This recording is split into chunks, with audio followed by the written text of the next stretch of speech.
The Passion of our Lord Jesus Christ according to St. Matthew. Now Jesus stood before the governor, and the governor asked him, "Are you the king of the Jews?" Jesus said, "You say so." But when he was accused by the chief priests and elders, he did not answer. Then Pilate said to him, "Do you not hear how many accusations they make against you?" but he gave him no answer, not even to a single charge, so that the governor was greatly amazed. Now, at the festival, the governor was accustomed to release a prisoner for the crowd, anyone whom they wanted. At that time, they had a notorious prisoner called Jesus Barabbas. So after they had gathered, Pilate said to them, "Whom do you want me to release for you, Jesus Barabbas, or Jesus who is called the Messiah?" For he realized that it was out of jealousy that they had handed him over. While he was sitting on the judgment seat, his wife sent word to him, "Have nothing to do with that innocent man, for today I have suffered a great deal because of a dream about him." Now the chief priests and elders persuaded the crowds to ask for Barabbas and to have Jesus killed. The governor again said to them, "Which of the two do you want me to release for you?" and they said, Barabbas. Pilate said to them, "Then what should I do with Jesus who is called the Messiah?" all of them said, Let him be crucified. then he asked, "Why? What evil has he done?" but they shouted all the more. Let him be crucified. So when Pilate saw that he could do nothing, but rather that a riot was beginning, he took some water and washed his hands before the crowd, saying, "I am innocent of this man's blood. See to it yourselves." Then the people as a whole answered, His blood be on us and on our children. So he released Barabbas for them, and after flogging Jesus, he handed him over to be crucified. Then the soldiers of the governor took Jesus into the governor's headquarters, and they gathered the whole cohort around him. They stripped him and put a scarlet robe on him, and after twisting some thorns into a crown, they put it on his head.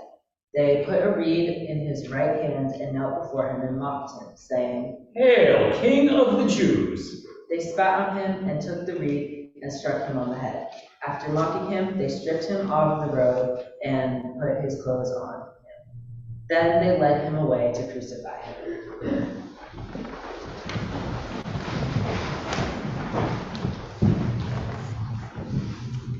As they went out, they came upon a man from Cyrene named Simon. They compelled this man to carry his cross. And when they came to a place called Golgotha, they offered him wine to drink mixed with gall. But when he tasted it, he would not drink it. And when they had crucified him, they divided his clothes among themselves by casting lots.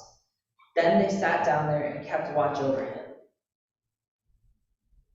Over his head they put the charge against him, which read, "This is Jesus, King of the Jews." Then two bandits were crucified with him, one on his right and one on his left. Those who passed by derided him, shaking their heads and saying, "You who would destroy the temple and build it in 3 days, save yourself. If you are the Son of God, come down from the cross."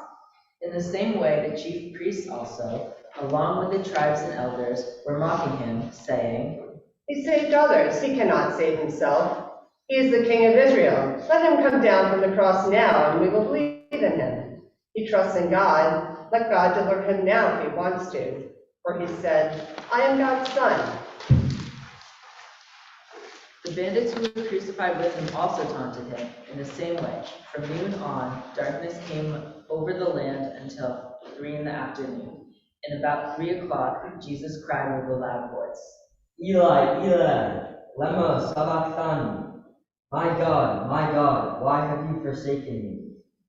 When some of the bystanders heard it, they said, "This man is calling for Elijah." At once one of them ran and got a sponge, filled it with sour wine, put it on a stick, and gave it to him to drink.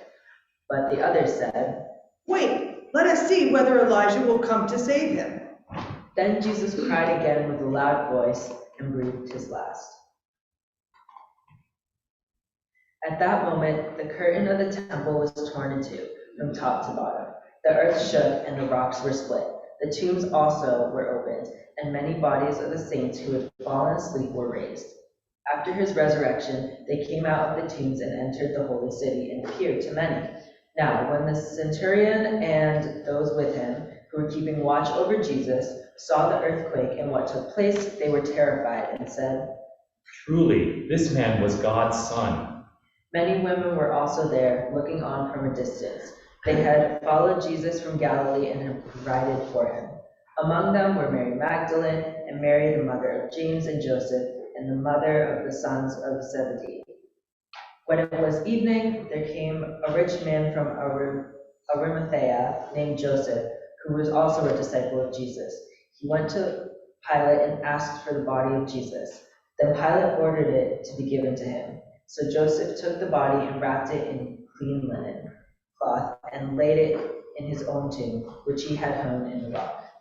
He then rolled a great stone to the door of the tomb and went away. Mary Magdalene and the other Mary were there, sitting opposite the tomb.